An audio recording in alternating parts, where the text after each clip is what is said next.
Oh, you love to play. Oh, you love to play. Don't your comments won't relay. Sign this on my page for you. Oh my God, he changed. Young life, I can't see back on my. I just need some brains, so I.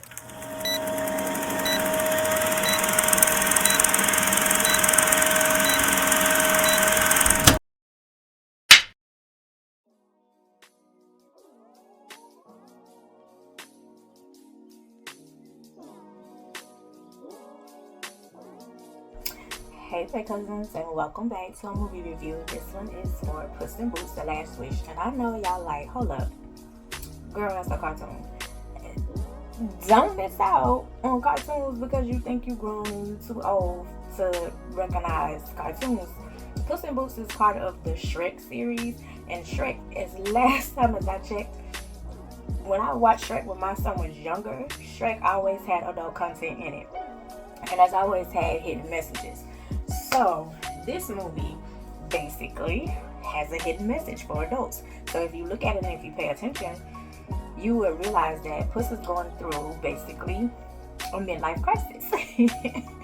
Which at this point in time, we are going through midlife crises. And when it comes down to getting older and recognizing and always harboring on old things. So a lot of times we look back and be like, man, shoulda, coulda, woulda, or if I could just go back, or I messed up and I wish so basically this movie is pretty much making Puss recognize to basically be grateful for where you are right now. To be totally honest, be grateful for where you are right now. A lot of times we're always looking back and thinking what we lost or what we left behind us was the best time, and most of the time if we put the same energy and the same effort in what we got going on right now, I promise you real life probably will be totally different. But we always find ways to down where we are right now, and a lot of times what we're looking for is right there in our face, literally. So I give this movie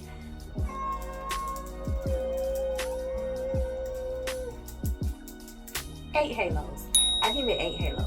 And the reason why I give it an 8 out of 10 is because, of course, it's going to take a lot for adults to watch it. Because, even though y'all shouldn't, because Antonio Banderas is definitely somebody to watch. You watched him in Desperado. You watched him in Once Upon a Time in Mexico. You should watch him in Puss in Boots. He literally does great voiceovers for this character. Also, they left a cliffhanger, so I'm kind of excited for that because they kind of hinted to something else coming up.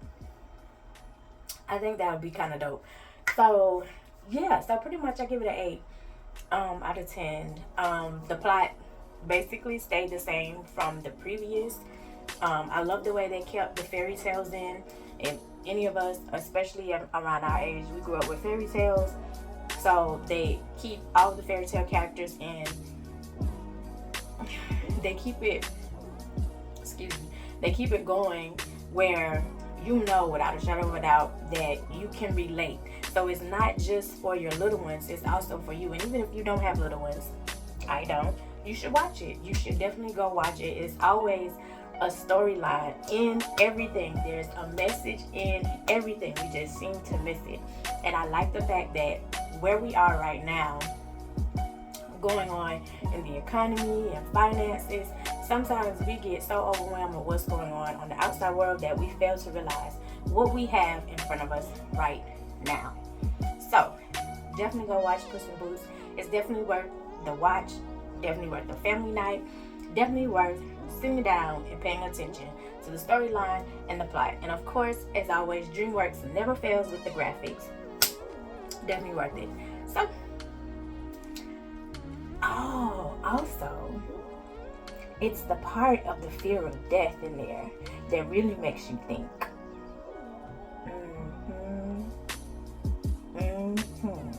Because a lot of times we think that we have unlimited time and death, like some of us think like it's impossible for things to happen to us. We really used to think like that when we were younger. But once we got older, it started to sink in that shit can happen. So, with that being said, definitely go get Puss in Boots The Last Wish I watched.